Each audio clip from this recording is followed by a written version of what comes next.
क्षेत्रफल में सबसे छोटा लेकिन संस्कृति में सबसे समृद्ध अरब सागर के तट पर बसा यह राज्य पुर्तगाली और भारतीय परंपराओं की एक अनूठा संगम है। 30 मई सन 1987 नायक जी IAS UT चंडीगढ़ को कि वह मंच पर आए और गोवा की समृद्ध संस्कृति और गौरवशाली इतिहास पर अपने विचार हम सभी से साझा करें। Governor of Punjab and administrator UT Chandigarh Shri Gulab Chandra Kataria ji, my seniors and colleagues from the Punjab, Haryana and UT, ladies and gentlemen, very good evening to all of you. It's a matter of immense pride for me to speak on this occasion of Goa Statehood Day, consecutively for 2 years. Actually, last year also I just had come in when the Goa Day was celebrated. For me, this is not merely a formal event, but a deeply personal moment, as this Gomant Bhumi is where my roots belong to and where my childhood memories were shaped. In Goan style, Sagan Maya Mogata Yoga, that means welcome all. Goa attained statehood on 30th of May 1987 and became the 25th state of the Indian Union. However, its history, culture and identity are very old and deeply enshrined by years of traditions, resilience and harmony. The liberation of Goa in 1961 remains an inspiring chapter in our national history and reflects the courage and determination of the people. In addition to the natural beauty of Goa, its serene beaches and scenic landscape, Goa reflects warmth, simplicity and unique cultural heritage. The beautiful blend of Indian traditions and Portuguese influence can be seen in all its fields like architecture, music, cuisine, festivals and the whole way of life. Whether it is Ganesh Chaturthi, Christmas, Shigmo, that is the local name of Holi, Diwali or Saujam, every festival is celebrated with joy and togetherness, reflecting the true spirit and diversity in diversity. Being one of the most loved tourist destinations in India, Goa welcomes visitors not only from across the country but from all parts of the world. Every year, lakhs of tourists visit Goa and are welcomed with great hospitality. The hospitality and inclusive spirit of the Goa truly reflects in its official motto, which says Sarve Bhatani Pashyantu Ma Kashita Dukkha Prayanta, meaning may everyone see goodness, may none suffer any pain. This timeless message beautifully captures the spirit, culture and soul of this little state of Goa. What makes this land truly special is its people, humble, welcoming, peace-loving and deeply connected to traditions and environment. Even today, whenever I visit or think of the homeland, I remember the unique earthly fragrance released when the first rains hit Goa's soil. And right now, in the next few days, we will be having the monsoon hitting Goa.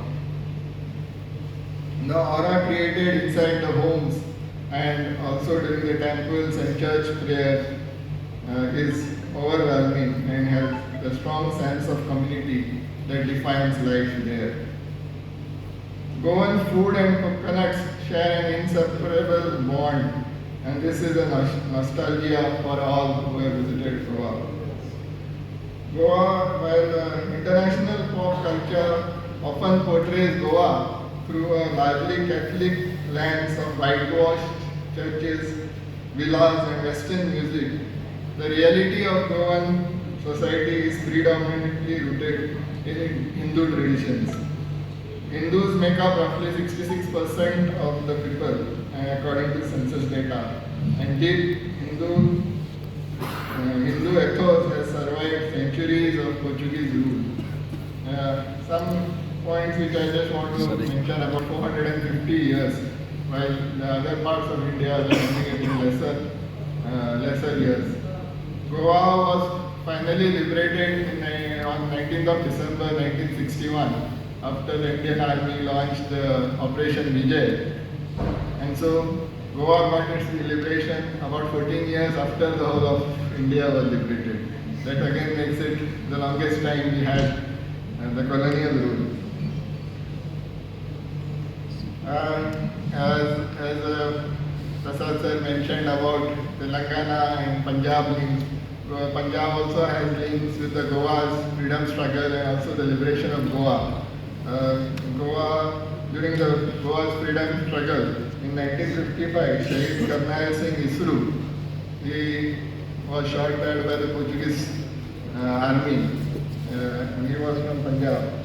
Similarly, during Operation Vijay in 1961, Major Shivdev Singh Sidhu and Captain Vijay Kumar Sehgal, both of them laid down the lives during Operation Vijay. Both were from Punjab and Ludhiana district. As we celebrate the Formation Day of Goa, let us take pride in the remarkable progress this little state has achieved in literacy, tourism, healthcare and sustainable development, while also preserving its rich heritage and ecological balance. I extend my heartfelt greetings and best wishes to all the people of the wonderful state on this proud occasion. And to conclude, Deo Tumka Bari Balai Ki Diu. That means, may God give you all good health. Thank you. Thank you. Occasion of Goa State Day, I extend my warm greetings and best wishes to all Goans residing in Goa and across the country. Goa's attainment of statehood on 30th May 1987 marked an important milestone in our democratic journey and reflected the aspirations, identity, and cultural distinctiveness of the people of Goa.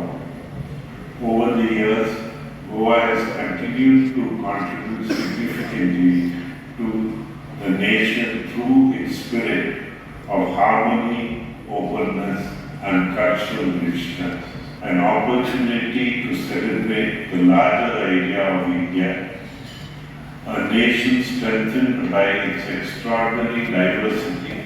इस विषय को आप तक और सामान्य जनता तक पहुंचाने के लिए विभिन्न राज्यों के स्थापना दिवस और उन राज्यों की जो विशेषताएं हैं, जो यात्राएं हैं, उसके बारे में संपूर्ण देश जाने समझे, उसी के तहत आज का ये कार्यक्रम कुछ समय अभाव और कुछ अलग अलग तारीख पर होने के कारण से हमने 3 राज्यों को एक साथ क्लब करके आज ये स्थापना दिवस मनाया है। इसके लिए क्षमा प्रार्थी है कि छोटे छोटे राज्यों का अलग अलग से स्थापना दिवस करने में हमारा समय शक्ति अधिक लगती है, तो हमने इन 3 राज्यों को एक साथ मिलाया है। मैं सोचता हूँ कि सबसे सिक्किम, जिसका इसी महीने की 16 तारीख को था स्थापना दिवस, उसको हमने आज किया है। आज गोवा का स्थापना दिवस है 30 तारीख को, और 2 तारीख 2 जून को तेलंगाना का स्थापना दिवस है। हमने इन तीनों को मिला करके आज एक साथ किया है। इसके लिए क्षमा प्रार्थी हूँ, और कोशिश ये की है कि हमारा कार्यक्रम ठीक प्रकार से भी बने और लोगों तक इस बात को पहुँचे कि भारत की संस्कृति कितनी महान है, इसमें इतनी भिन्नताएं, इतनी भाषा, विचार, खान पान, रहन सहन, फिर भी भारत एक है। ये इस देश की महानता को साबित करती है। आज हमारे इस कार्यक्रम में आदरणीय सत्यपाल जी जैन, अतिरिक्त सॉलिसिटर जनरल भारत, इनका मैं विशेष स्वागत करता हूँ कि ये मेरे हर स्थापना दिवस में उपस्थित रहते हैं, इतना समय का एडजस्ट करते हैं। मैं इनका बहुत धन्यवाद करता हूँ। आज श्री संदीप एम नायक साहब ने जिस रोचक ढंग से एक तरह से उन्होंने तेलंगाना के बारे में जिस ढंग से आपने विषय को रखा और पंजाब और संबंधों को भी आपने जिस तरह से किया, उसके लिए आपको बहुत बहुत धन्यवाद। श्री ललित जी जैन, निदेशक जनगणना कार्य, श्री TVS प्रसाद जी और आप सभी बंधु जो आज इस कार्यक्रम में सम्मिलित हैं, उन सबका मैं बहुत बहुत स्वागत करता हूँ। ये देश का सौभाग्य है कि इस हमारे जितने भी IPS और IAS हैं, इनकी पोस्टिंग भी किसी भी राज्य में हो सकती है। एक भारत श्रेष्ठ भारत है, पहली सोच अगर किसी ने इसको विकसित की, उसको बहुत बहुत धन्यवाद देता हूँ कि कम से कम भारत को जोड़ने के लिए एक सशक्त पायदान इन लोगों की पोस्टिंग अलग अलग राज्यों में होने के कारण से ये उस राज्य को भी समझते हैं और अपने राज्य से भी यहाँ के लोगों को जोड़ने का एक सफल प्रयास करते हैं। और इसी तरह से चंडीगढ़ जो है संगीत नाट्य एकेडमी और इनके कलाकारों ने भी, आप और हम अगर ये मन से अनाउंस नहीं करते कि हमने इन्हीं सारे कलाकारों के द्वारा इस कार्यक्रम को तैयार किया है, तो हम सब लोग यही सोचते हैं कि शायद ये तेलंगाना के बच्चे होंगे, ये गोवा के बच्चे होंगे और ये सिक्किम के बच्चे हैं। कहीं के नहीं हैं, ये सब यहीं के बच्चे हैं जिन्होंने अलग अलग राज्य की आप और हमारे सामने रखी है।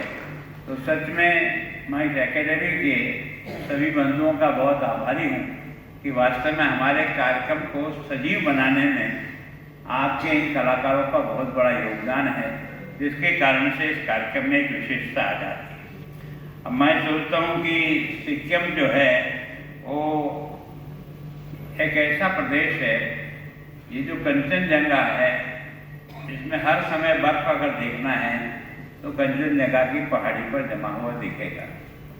एक तरह से सबसे ऊंची चोटी, तीसरे नंबर की चोटी के रूप में ये जो है ना सिक्किम की सुंदरता को बढ़ाती है। मैं सोचता हूँ इस प्रदेश की जो हरियाली है और इसकी जो सुंदरता और प्राकृतिक छटा है, वो भी ऐसा लगता है कि धरती पर स्वर्ग उतर आया है तो सिक्किम में उतर कर आता है, ऐसा अनुभव करते रहते हैं। और मैं सोचता हूँ कि दुनिया के अधिकांश लोग और भारत का हर व्यक्ति कोशिश करता है कि मैं भी कभी कभी सिक्किम के और जाकर के सिक्किम के उस प्रकृति का आनंद उठाऊं, उसका प्रयत्न करता हूँ। मैं सोचता हूँ 1975 में 22वें राज्य के रूप में सिक्किम का एक तरह से निर्माण हुआ। मैं सोचता हूँ कि अगर शायद आपको और मुझे इस कार्यक्रम के माध्यम से पता नहीं लगता, तो हम शायद भारत के राज्यों के नाम भी सब लोगों को याद हो, इसकी कोई गारंटी नहीं। मैं सोचता हूँ यह जो कार्यक्रम के माध्यम से कम हम भारत के उन सब राज्यों को और वहाँ की संस्कृति और वहाँ के महापुरुषों को जानने का एक अच्छा अवसर मिलता है। उसके कारण से एक भारत श्रेष्ठ भारत, मेरी इस सिक्किम की जो स्थापना है वो एक तरह से वास्तव में ये जो 1975 में 16 मई को जो हुई है, और ये जो पूर्वोत्तर जो राज्य हैं अपने, जिनको हम अष्टरत्न के नाम से प्रधानमंत्री जी ने पहले ये सप्तलक्ष्मी के नाम से जाना जाता था, लेकिन अब इसको अष्टरत्न के नाम से जो है ना हम सब लोग इसे जानते हैं। मैं सोचता हूँ कि ये दो नदियाँ तीस्ता और संगीत, यहाँ की दो प्रमुख नदियों के बीच में ये सारा जो क्षेत्र बसा हुआ है, यहाँ के तीज त्योहार बहुत आनंद के साथ, मैं सोचता हूँ यहाँ का दशहरा का भी अपना एक अलग तरह है, और बौद्ध धर्म से बहुत नज़दीक होने के कारण से भी यहाँ आध्यात्मिक दृष्टि से भी एक तरह से बहुत कुछ हमको मिलता है। तो मैं सोचता हूँ कि गोवा के बारे में, शायद ये भारत का 29वां राज्य है जो गोवा है ना। भारत आज़ाद हो गया 15 अगस्त 1947, लेकिन गोवा पुर्तगालियों के पास ही रहा और एक लंबे संघर्ष के बाद इस गोवा को मुक्त कराया। गोवा मुक्ति आंदोलन के रूप में कई लोगों ने कुर्बानी दी, और उसमें से हमारे लुधियाना का भी जो बेनीवाल है, उसका वहाँ बलिदान, एक तरह से उस आंदोलन में उसका बलिदान हुआ।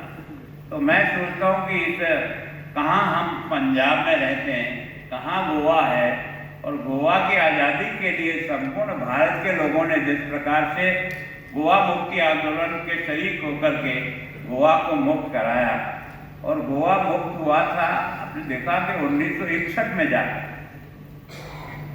यानी 19 दिसंबर 1961 को देश आज़ाद हो गया था। 15 अगस्त 47 को कितने लंबे समय तक पुर्तगालियों का उस पर आधिपत्य रहा। और मैं सोचता हूँ ये जो 451 वर्ष यानी 1510 से लेकर के आपने 1961 तक ये पुर्तगालियों के अधिकार में रहा, और इस कारण से गोवा का ये जो मुक्ति आंदोलन, और गोवा वास्तव में आज की तारीख में संपूर्ण देश को सबसे ज़्यादा टूरिस्ट की दृष्टि से प्रभावित करने वाला कोई राज्य बना है तो वो गोवा बना है।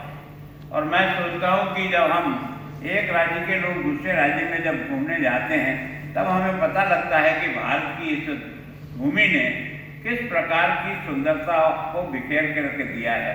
और मैं सोचता हूँ कि उसके समुद्र तट पर आप में से कोई नहीं होगा जिसने जाकर के उसका आनंद नहीं लिया होगा।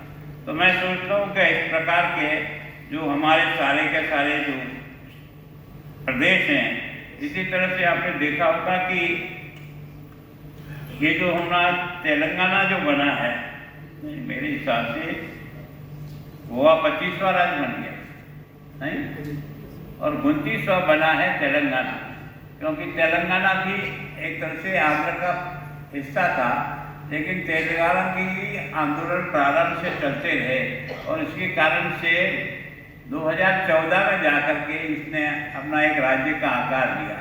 और तेलंगाना जो है ना, मैं सोचता हूँ कि आर्थिक दृष्टि से भी और विशेष करके आईटी की दृष्टि से जो विकास भारत में हुआ है उसमें एक तरह से हैदराबाद का बहुत बड़ा रोल है। मैं सोचता हूँ हैदराबाद को एक आईटी सिटी बनाने में आज के जो मुख्यमंत्री है नायडू, उसका बहुत बड़ा योगदान, और वास्तव में उसने आज सब दृष्टि से जो कभी आंध्र की राजधानी थी, दोनों के बंटवारे के बाद ये तेलंगाना के साथ चला गया, लेकिन मैं सोचता हूँ उसको विकसित करने में और उसको दुनिया के नक्शे पे लाने में जो महत्वपूर्ण भूमिका निभाई है, उसके कारण से भी आज एक तरह से तेलंगाना हमारे आर्थिक विकास की बहुत बड़ी तेज़ी से विकास करने वाले राज्यों में से बनकर खड़ा हुआ है। आज 30 मे 2024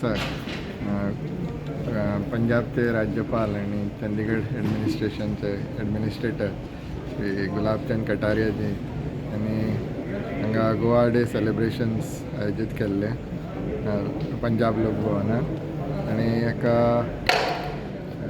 आणि 2 स्टेटी सिक्कीम आणि तेलंगाना यांचे मिळून एक कंबायन प्रोग्राम आज दवरिल्लो।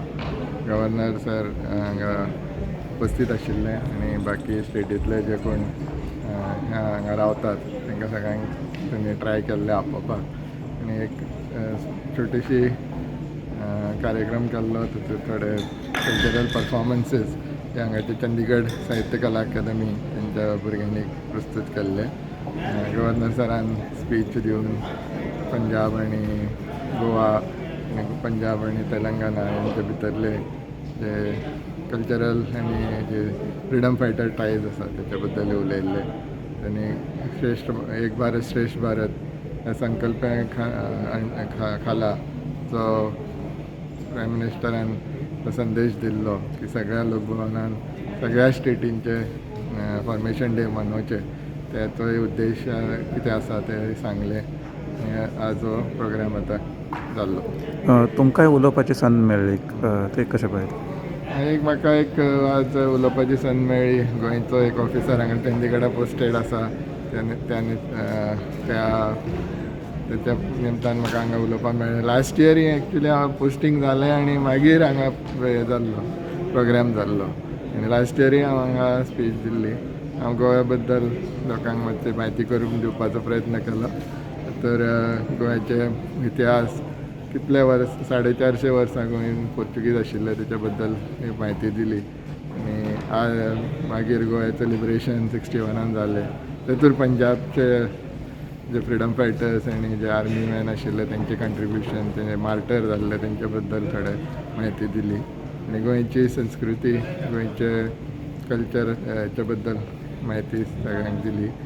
जी थोडी कल्पना आशिल्ली गोंय बद्दल की कॅथलीक स्टेट आसा आनी कॉन्फ्लिक्ट डॉमिनेटेड, तेच्या बद्दल थोडें क्लॅरिफिकेशन दिलें की it is not only Catholic culture, Hindu कल्चरूय हांगा बऱ्यापैकी आसा.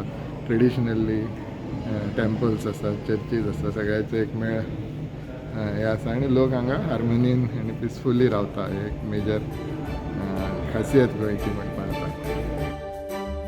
तुम्ही पळयतात GNH.